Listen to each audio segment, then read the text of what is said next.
Hello friends and welcome back to the studio. This is Dawn.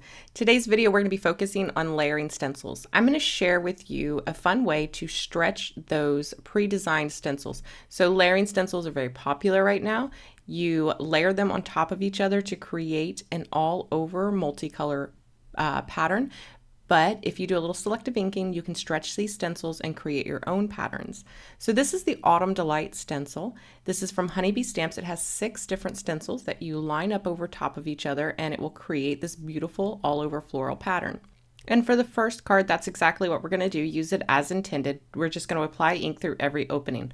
I like to start with the leaf layer when I'm working with floral patterns. They usually take up the largest real estate on the design, and it just helps me to get a visual of where everything is going to be laid out. I'm working on the Altenew stamp wheel mat here. This is the insert for the stamp wheel. It's made of photopolymer, so these stencils stick beautifully to it. It will hold it in place without me needing to use any extras, anything extra to secure it. So no washi tape, no pixie spray, nothing like that. For my color application, I'm using the Rabbit Hole Designs Bitty Blender brushes. Now, if you were coloring all of these leaves the same color, you could use a larger blending brush. Anything will do. I just like these smaller blending brushes because I like to focus what I'm going to actually be applying color to, because I am going to make one slight change in here. There are some extra leaves in here in this design that I'm going to skip. I'm not going to color those. So by using the smaller brush, I can get a more precise, focused application of my ink. I'm also going to do multicolors of my leaves on this layer. And I'm starting out with Sage from Pink Fresh. So this is my first color for my leaves. And you can see when I'm applying my color, I am applying it in a gradient. So I'm applying it heavier at the stem portion, and then as I go up towards the tip of the leaves, I am lightening my pressure so that it kind of fades out.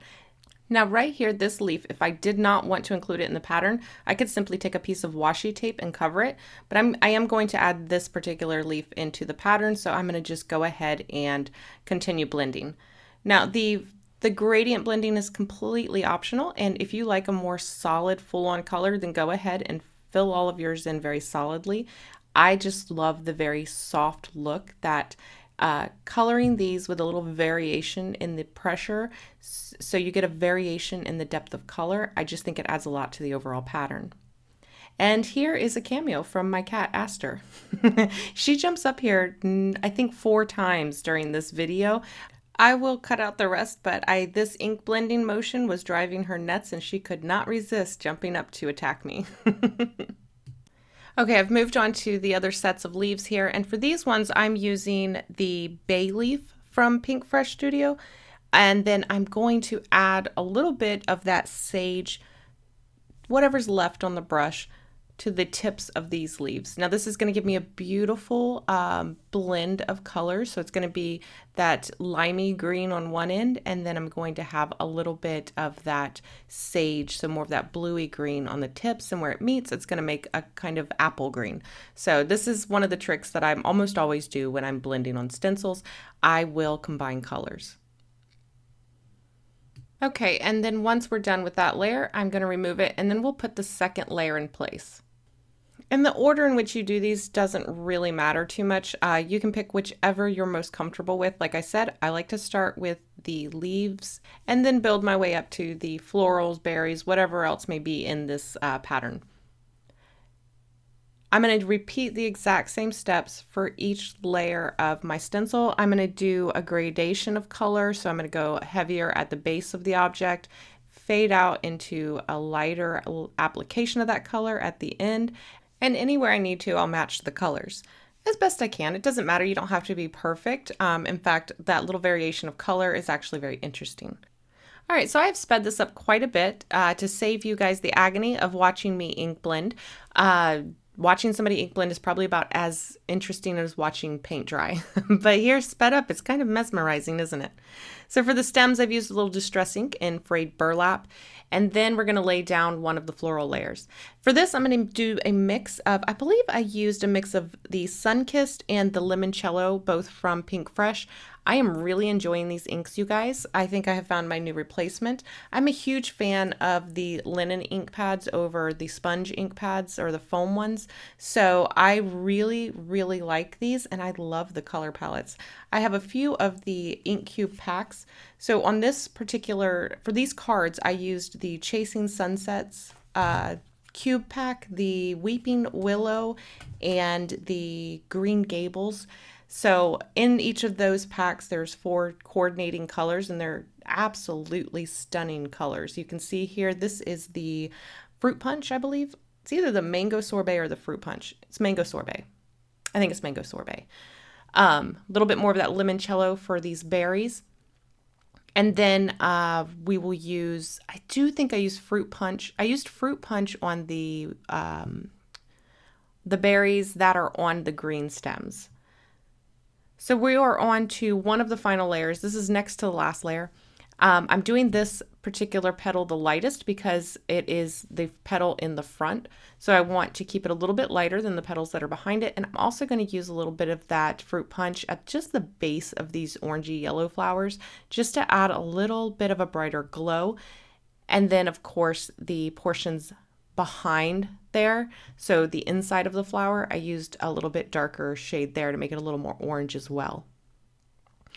Okay, so we're on to the final detail layer, and I'm going to slow this down a little bit because you have the option of going very heavy and high contrast with these details, or you can add them very softly like I'm going to do. So I added these in very, very faintly. I wanted them to show up, but I did not want them to contrast too much. I don't want them to draw too much attention. I really want them to just add a little bit of depth without standing out too harshly. So you can see I've put them in there, but I've used a very light hand and very soft detail. I'll do the same thing for the detail on the leaves. Again, I'm really only adding ink to the very base of those detail lines. So it would be the veins running up the leaves. I'm only adding ink on the portions where the leaf meets the stem and then just kind of fading it out. So here, let's take a look at this now. And to remove the paper from this mat, I like to actually pick the whole thing up and remove the mat from the paper versus the paper from the mat. Now, if you look up close here, you can see how soft those details are. The way they fade off into a lighter color matches the way we applied the base color. And I absolutely love how that turned out. All right, so let's take a look at a way to use these stencils just a little differently. So I want to create an oval of flowers that radiates from the center.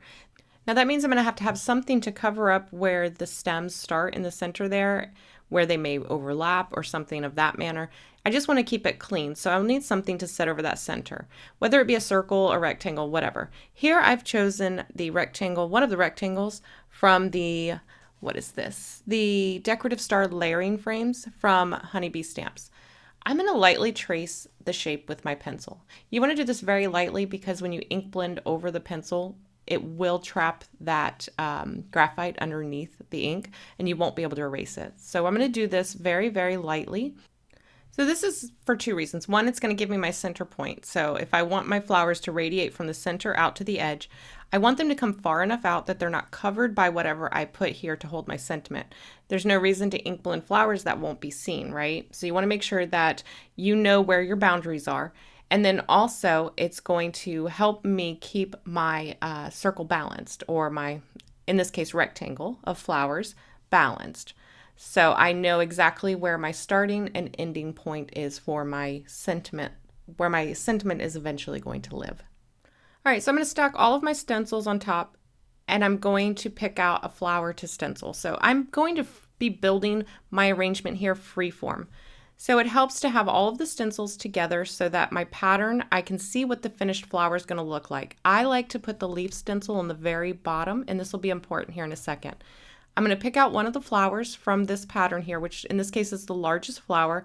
I'm going to line it up where I want to stencil it down. So here I'm going to do 3 large flowers. So for the first one, easy peasy, I'm just going to put it in the upper right hand corner. And then I'm going to push down on the stencils and slide all but the leaf off. Now, when I pushed down on it, that mat grabbed that bottom stencil and held it in place so I could just slide the other stencils off. So now I have the placement for my first flower. And I know that it's going to show underneath that label because I had my label penciled in there. So just like before, I'm going to start my ink blending, and I'm going to use the exact same ink blending technique. So we're going to skip over a lot of the ink blending portion. We're going to concentrate more on the building of our pattern here for this card. All right, so once I've got that laid down, I'm going to go ahead and lift up the stencil, and I'm going to place the second largest flower. I like to put in my largest elements first when I'm building any kind of arrangement. So I'm going to put that back on the bottom of my stack here, and I'm going to do another of these large flowers down in the lower left corner. I'm not going to put it exactly in the corner though. I'm going to shift it up just a little bit. I want to create a visual triangle here. So I don't want to mirror it exactly like the other one. I'm just going to put it in the lower left corner, and then I'm going to move it up just a tad. Again, I'm going to press that stack down. It's going to grab that bottom layer, and I'll slide the rest off. And then I'll just ink blend our second flower here. Now, since we're doing selective inking, some of these are close together. I just use some washi tape to tape off any openings that I don't want ink to go through. All right, so we'll just finish ink blending this one, and then we'll move on to the next layer. I will eventually add a third flower, but I get impatient sometimes and I want to see what it'll look like when it's finished. So I'll move on to the next layer here. So I'm going to lift up the stencil and add it back to my stack. I need to make sure that everything is lined up so I can get the next layer in place. So I'm going to make sure that the layer I want to do next is on the bottom of my stack here. So I've moved that one to the bottom, put them all together, line it up with the stenciling that I've already done, and then push it into place. Again, when I push it into place, that grip mat there will hold on to that bottom stencil, and then I can just lift off the extra. And now this is held securely in place, and I can do my ink blending. Now, once you've done this a couple of times, you may not even need to put all of your stencils together in a stack, especially if it's something super simple like this. We're ink blending one little piece here. I can just turn my stencil, line it up with where it goes, and then just start ink blending.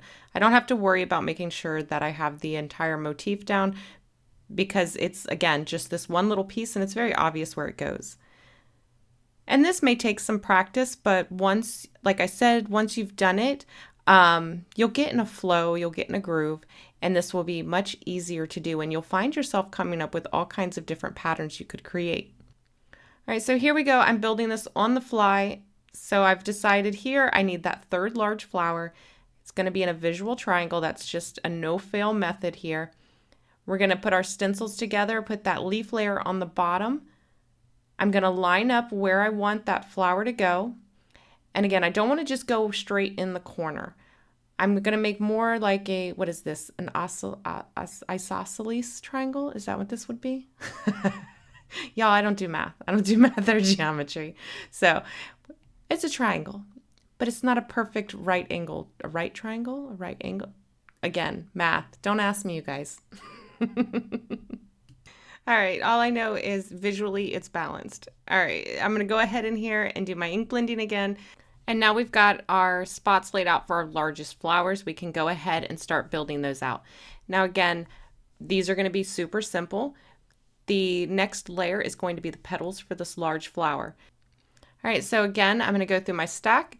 I'm going to pull out the layer that I want to do next. I'm going to put it on the bottom. We're going to line these up.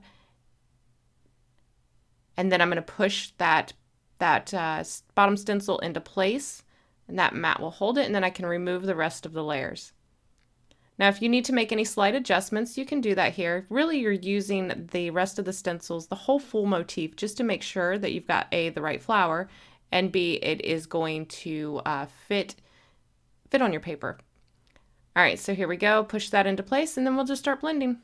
All right, and also we have a good visual representation of what this is going to, where this goes, how it lays down, so we can just flip that stencil and continue to work our way around with the rest of the flowers. Now, I've done another video using this technique or a similar technique to this before. I think I used the Folk Art Florals or the Folk Art Flowers stencil. I will link it at the end of this video, and I'll have a link to it down below. If you're enjoying this, you should really check that one out because I share an easy way, again, to isolate your patterns to create new patterns. Here, we're really free forming it. That one's a little bit more simple. This one, if you feel like maybe you're like, okay, I like the idea of this, but creating a full-on pattern, I don't know, that might be a little beyond me just yet. Try just stenciling one of the flowers. If you just did a focal panel, you stenciled one of these flowers, then added your sentiment, that would be super cute. Then maybe do two of the flowers, put them side by side, angle one to the left, one to the right. Then maybe add in another little sprig of leaves. So you could slowly start to build your confidence on creating arrangements by isolating some of these motifs and repeating them. All right, so it's time to do our next flower. I've picked out which one I want to do. I've put the leaf layer on the bottom of my stack here, and we're going to go right next to this top flower here. And we're going with our second largest flower. I want this to fit on the paper. I want the bottom to be underneath my label, and I don't want anything to overlap in this particular arrangement. So I'm going to line this up. I'm going to press it into place and remove those top stencils. I'm also going to take a look at anything that might be close to what I am ink blending, and I will cover up anything that I don't want to accidentally get ink through. Because remember, we're building a custom little arrangement here. So all of the other stuff on the stencil is not necessary. In fact, if we stencil through anything else on the stencil at this point, it can ruin our design. We only want to isolate what we want to use. All right, so it's time to do the next layer. I'll pull that one out, make sure that it's on the bottom. If it's a simple enough layer, or if I want to modify what I'm putting down, I don't even need the other layers. I can just line it up, push it into place, and do my ink blending. Now, a good rule of thumb when you're building these types of radial bouquets or any types of wreaths, anything like that, a really good way to keep balance is to mirror what you do from one side to the next. But if you want to make it look a little bit more organic, instead of mirroring it exactly, you can just repeat it. So I have one of these types of flowers and berries at the top. I'm going to make sure to add one at the bottom. But if I just come in here and add that, it's going to be almost a direct reflection if I use the whole thing as is. And I don't want it to be a direct reflection. It's going to cut my design in half, right? Because it's at the very top of the card, and then I would have one at the very bottom of the card, and it visually would cut it in half. So what I'm going to do instead is I'm going to drop the leaf layer on this, and I'm just going to use I think I only end up doing one, yes. I'm going to use one of these little berry sprigs. I'm going to grab my layer that I'm going to put my sentiment on. I'm going to grab that little label. I'm going to lay it over top to double check, because I'm pretty sure that second one's going to get covered up the way I've got it laid out, or just a little will be peeking. So here you can see, yes, I'm going to have one of these. I'm going to tape off that second one. I don't even want it there. It's going to give me more room to add another flower in there if I want. And now that I've decided that, I can concentrate on just where I want one of these to end up. All right, so I'm going to go ahead and get that exactly where I want. Again, I'm not worried about that other flower. I'm going to cover it up with a piece of washi tape so that I don't accidentally ink through it. You can see here, I almost started and I was like, nope, put down your washi tape, Dawn. And now I'm just going to ink blend that. If you're coming up toward the edge of the stencil like I am here, and you're afraid you might go off of the stencil onto the paper, you can also put a little bit of washi tape on the edge of that stencil to give yourself a little extra room. All right, so we can add our berries in later. It's time to focus on getting our next flowers in. So I'm going to use this little tulip-like flower here. And again, I'm making sure that I get it lined up to where the bottom of the stem will be underneath the label, and then the flower will still be on our cardstock here. I'm going to go ahead and start ink blending the leaves and the stem on this one. And then I'm going to use that same trick where I use a little bit of the greenier yellow, what is it? I think I used a little bit of citron and then a little bit of sage with this one to create a more green instead of the yellow green. A more true green, I guess, with a green. Pick up my stencils, put my next layer on the bottom, which here I was like, oops, Dawn, you forgot about the little sepal part. Let's go ahead and find that. And here we go. I'm going to trade these out. So we're going to stack those, line it up. I've got that piece that I need on the bottom, and then I can just remove that top piece and now do my ink blending. Now this tulip flower here, it does have some stamen that stick out the top. I'm not going to use them in this design, so I'm avoiding those when I'm doing my ink blending right now. And again, like I said before, as you're building these flowers, you'll get more familiar with the stencil, and sometimes you won't need to put the whole stack together. But if you are finding that you're getting confused, it definitely helps to stack all of the stencils together so you can see the full design and then lay your stencils down in place. All right, so again, like I said, whatever you do at the top, if you repeat it on the other side, it's going to help add balance. It'll help you balance not only the flower shape, the flower size, but also the color distribution throughout your design, right? So here we're going to have a little shot of yellow in the upper left. Now we're going to have a little shot of yellow down here at the bottom, and it just helps to balance. It helps to maintain balance the whole time that you're building this. You don't even really have to think about it. And of course, in a case like this, we've already started out with that visual triangle. So I'm going to add another one of these yellow tulip buttercup-like flowers here on the right side. So again, we've got a beautiful balance of not only size of flowers, the shape of the flowers, and then also the color distribution around the whole design. Okay, so I have finished filling in the majority of all of the flowers here. I'm on the last one here on the left side, and I have one kind of largish gap here, but I don't have enough really to add another flower per se. And whatever I do here, I need to be able to add it to somewhere else in the design. You know, I don't want to put another flower there. I don't want to just put another one of the berry flowers there. This leaf segment won't really fit in here without overlapping. So there are those little berry twigs in here. Now this will fit perfectly, but that means that I need to repeat this somewhere else in this arrangement, preferably 3 times. So I'm going to go ahead and put this one in. Again, we're going to use that frayed burlap distress ink for the stem part. And then I'm going to show you how we kind of fake it, because we don't have a spot open that's big enough to house another one of these segments without overlapping something.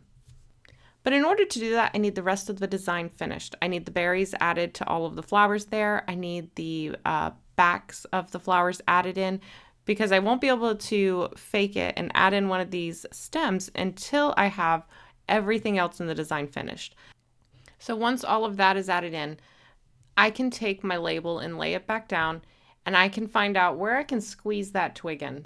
So with the label in place, I'm going to grab my stencils, I'm going to line them up, and then I'm going to test it out.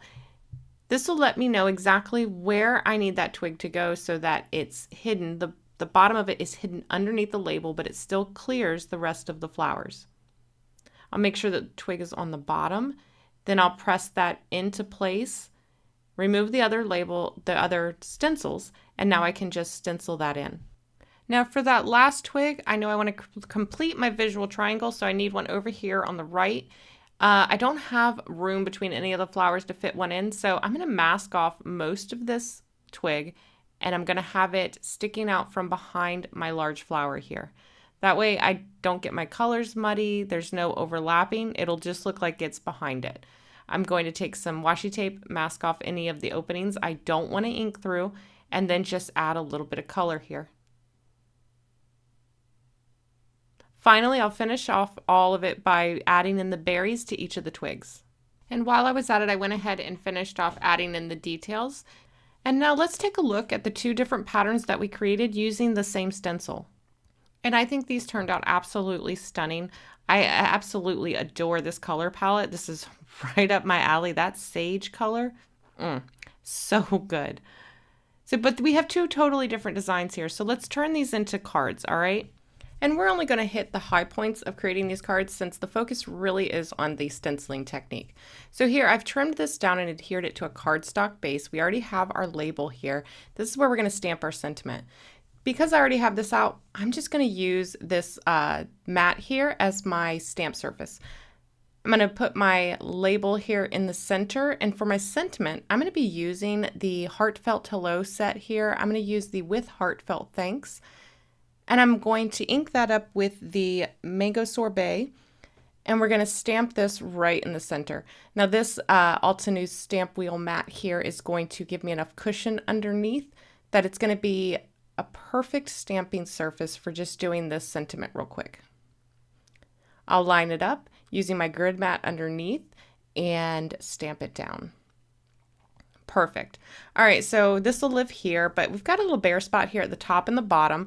I decided to add some little flowers just to flank the top and bottom.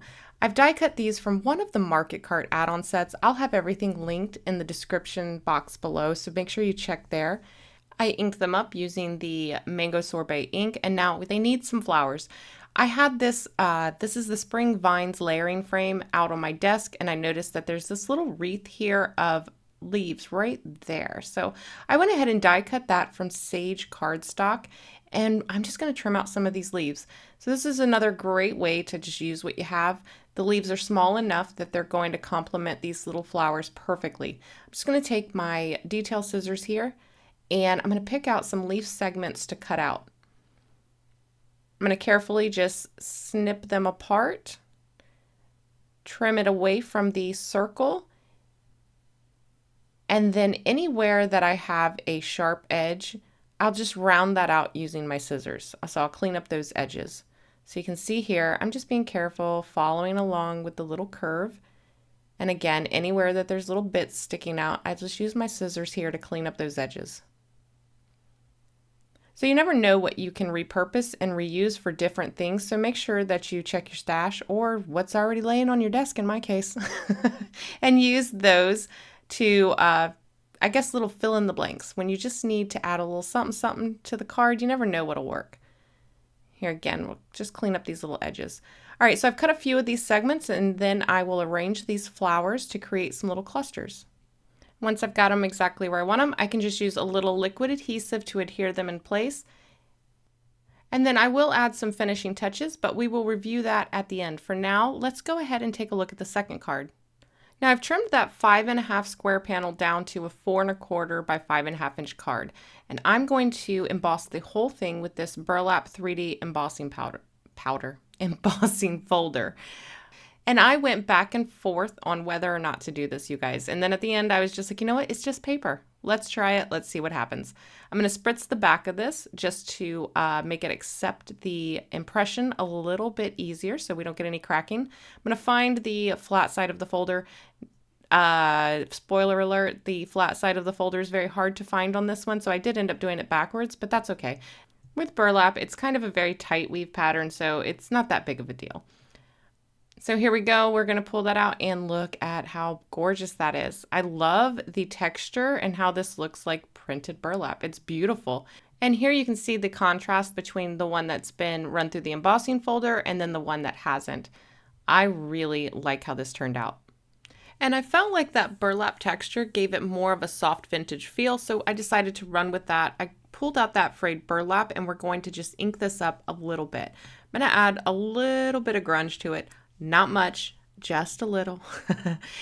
Just using that dry brush with no more ink added to it, just what was left on it, brushing it across the tops of the paper here so it'll kind of hit those high points of that embossing. And then we're going to add a few ink splatters as well. Again, not too much, just a little bit. Using that frayed burlap, it's a much lighter brown, so it does give a much more subtle effect. But I absolutely love how this one turned out. This one shocked me. All right, so speaking of, let's go ahead and check out the finished cards. All right, so this first one is the design that we created freehand. I love how we were able to get a completely different look than the stencil originally gives us. This frame here is perfect for the florals. I think it has just the right dainty touch. And then the flowers, I finished those off with a few pearls from the Pacific Northwest collection. So here is the second card. So you saw me create the background. Now to finish this off, I went ahead and used those Spring Vines layering dies. Now there's several dies in here that layer up, so I layered a couple of them together, and then I used the exact same formula here for the center area. Those same little clusters of flowers as we did on the first card, and then I just added the heartfelt hello and used the die cut to kind of pop it up a little. I added a little twine here in the background, and I love how this one leans a little rustic. I don't know, kind of rustic, shabby chic, a little vintage. I don't know what it is, but I love it. All right, you guys, that finishes up the video for today. I hope you enjoyed. Don't forget, if you liked the video, give it a thumbs up. If you haven't already, be sure to subscribe so you don't miss any of my future videos. If you're looking for any of the supplies that I used in today's cards, you'll find them in the description box below. As always, I want to thank you guys so much for watching, and I will see you in the next video. Bye.